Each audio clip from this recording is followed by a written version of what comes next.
We just saw The Gunman, and on this show I take my friends, we go see a movie, we review it in the car, and then we have a discussion. The review part is spoiler-free, so if you're on the fence and looking for a recommendation, you can watch this video, find out whether we recommend it or not, whether we liked it or not.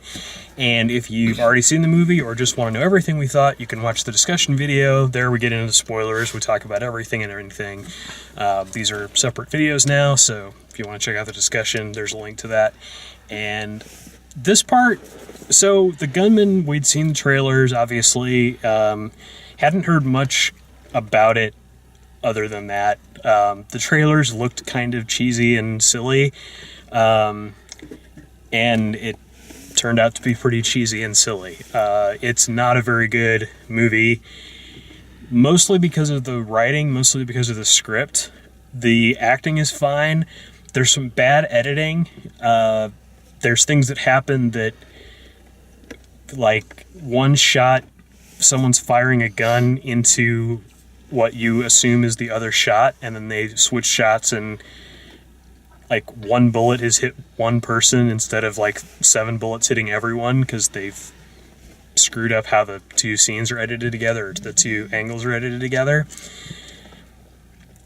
Which is a really technical thing to say. Like, the actual movie, the actual problems with the movie are it's really slow and predictable as far as the plot goes.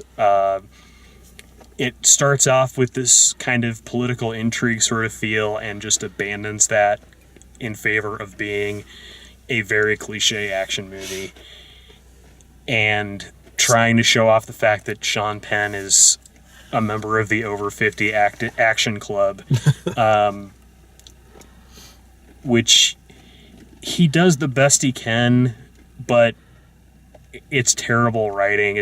I mean, there's great actors in this movie. Idris Elba is in it. Javier Bardem, sort of. And they spend most of their time just sort of following Sean Penn around, and you never really get a sense of danger for anyone that you care about. And it's, you know, after action set piece number 7, you start to get bored by it. I was thoroughly bored by the action in it after the first half hour or so. So I would not recommend seeing it. If you must, if you're a huge action fan or you're just looking for something and you've got to see it, I would wait. I definitely wouldn't pay to see this in the theater.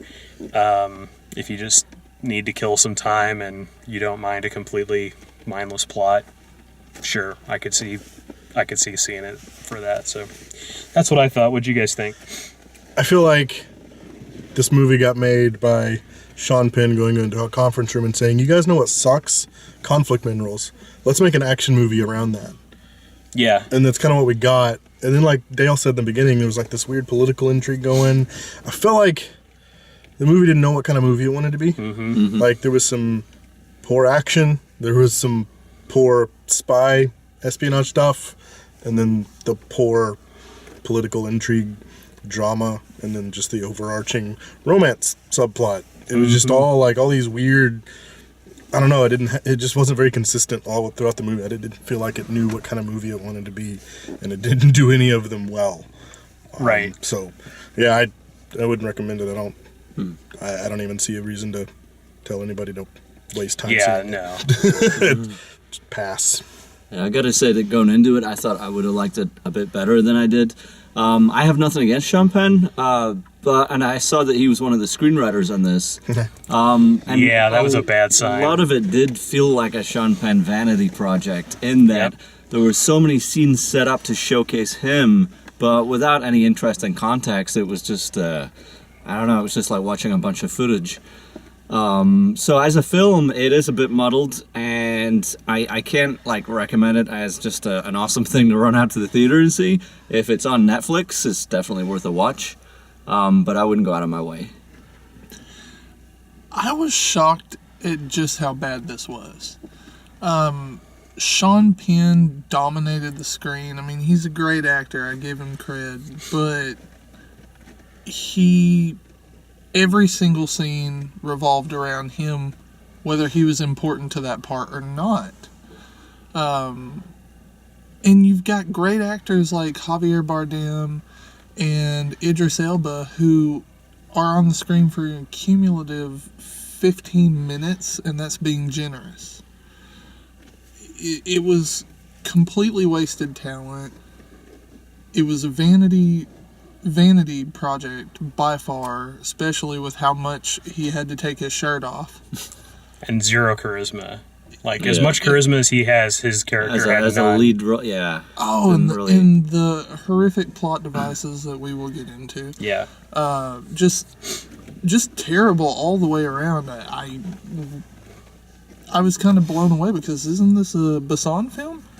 No.